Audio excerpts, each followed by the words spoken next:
Sanders has a certain resonance among working class voters. Every now and then, MSNBC's Morning Joe gets something right. Now, I don't know what's exactly behind these fleeting moments of clarity. It doesn't happen all that often. Back in 2016, when Bernie was challenging Hillary Clinton for the nomination, Morning Joe was acknowledging the movement that Bernie was building, his popularity. But I mean, since then, all they've done is disparage him. All they've done is disparage the progressive movement. So really, what they tend to do is try to hitch onto story ideas that they think may be able to get them some attention, some views, some clicks, and then, jump from story to story to story. But ultimately, what they end up doing, above all else, is defend the status quo, defend corporate interests, defend the wealthy. So what I'm going to show you here is correct. This opinion that is being shared here is actually based in reality, but it doesn't represent the Morning Joe perspective at large. That said, I do want to share it and discuss it. Watch. But so, Ed, though, I wonder with Bernie Sanders if we have Corbynism without Corbyn. And I only say that because I remember after the 2016 election, and this shocked, of course, people that are in the media and are in the political class, that are in the political classes. But there were a lot of articles about people who voted for Donald Trump, but would have voted for Bernie Sanders if Sanders actually made the ticket. And that, of course, where would that be? Right. Wisconsin, Michigan, Pennsylvania. Sanders has a certain resonance among working class voters that I think in general elections, we haven't seen evidence of Elizabeth Warren having. A lot of people try to lump these two together. I don't think they go hand in hand in some cases, if you believe, the postmortems in 2016. There was that famous poll, West Virginia, where Trump beat Hillary, I think, the largest margin other than Wyoming. But if Bernie Sanders had been the Democratic nominee, Sanders would have won 48 to 46. That was an exit poll. So you should treat it with some skepticism. But it did show a very, very different attitude towards Bernie Sanders than the Corbyn defeat might imply. There is a very big difference between Corbyn and Sanders. All right.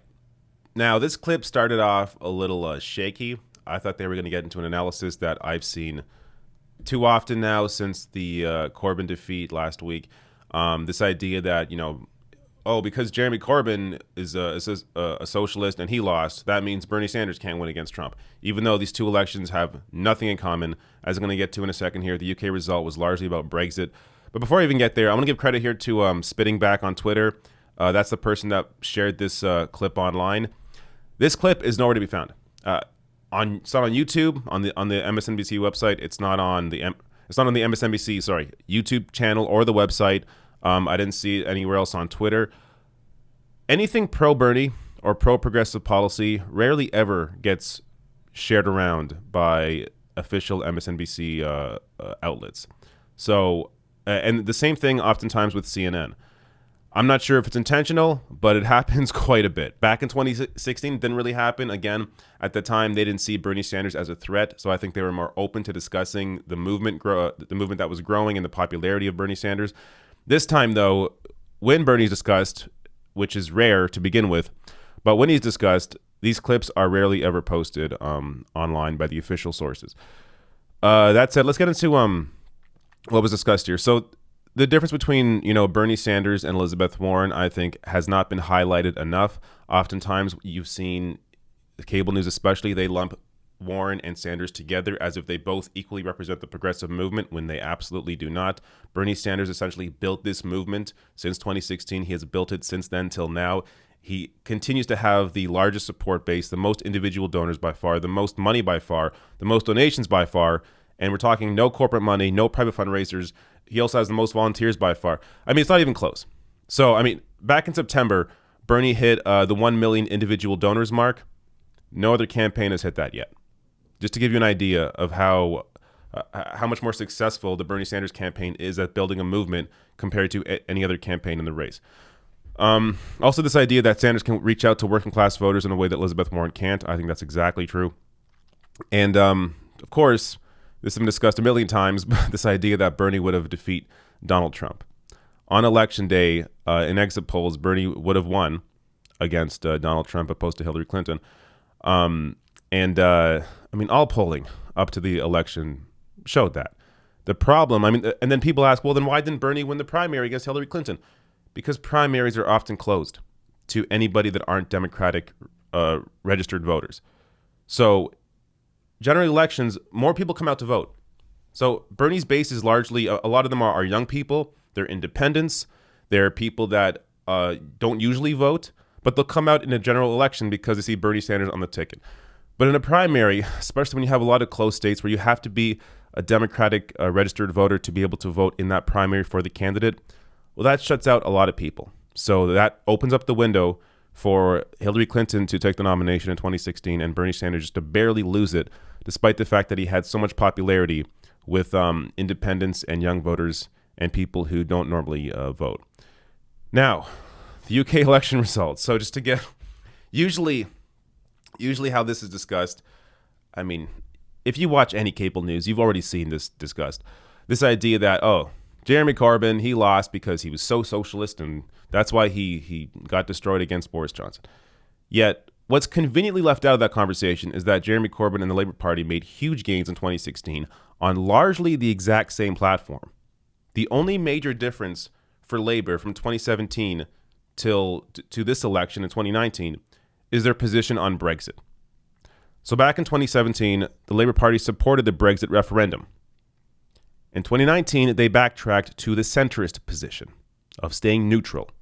And then after the election, they would put a plan together for Brexit and then put a second referendum to the people to decide whether they should, leave or remain. But didn't work out, did it? And what's, depressing and I guess somewhat funny about this whole thing is Owen Jones, a huge supporter of Corbyn and Labour, essentially predicted this back in 2018. So this tweet has recently resurfaced where he's expressing worry about the idea of Labour backtracking on Brexit. So he tweeted out here back on May 2nd, 2018, "Hi Duncan, I don't like the referendum result either, but we lost. The Tories are offering a hard Brexit. Labour a customs union. If Labour oppose the referendum result, they'll lose dozens of seats in the North and the Midlands, giving a hard right Tory Brexit a majority." And that's exactly what happened. Owen Jones essentially predicted that if Labour opposed the referendum result, that they would lose the way that they lost in this race. So that's what the UK election was about. It was so focused on Brexit. I was watching UK coverage that day, and they were calling it the Brexit election. Just to give you an idea of how the media there is, the media in America is bad, but so is the British media. How they just completely construe a narrative, just totally disregard every other single policy platform from any of the parties and simply focus on Brexit, as if Brexit's the only issue, and not that any party that forms a government here, especially a majority government, is going to be in control for 5 years, and that maybe we should also focus on the other policies and the other things that these parties have done. But no, all about Brexit, and look what happened. So I just wanted to share that. A very rare instance where Morning Joe is correct about something. But really, this is not really about Morning Joe. It's more about this idea where when they actually discuss something that is based in reality, it's hard to find it posted anywhere. And these discussions are so rare. Bernie Sanders is almost never mentioned on cable news. And when he is, they usually are, disparaging him. In this instance, they're actually giving him credit and speaking some truth about Bernie's popularity with the working class and his ability to defeat Donald Trump. And this clip is nowhere to be found except for some random account on Twitter that was able to record it and share it.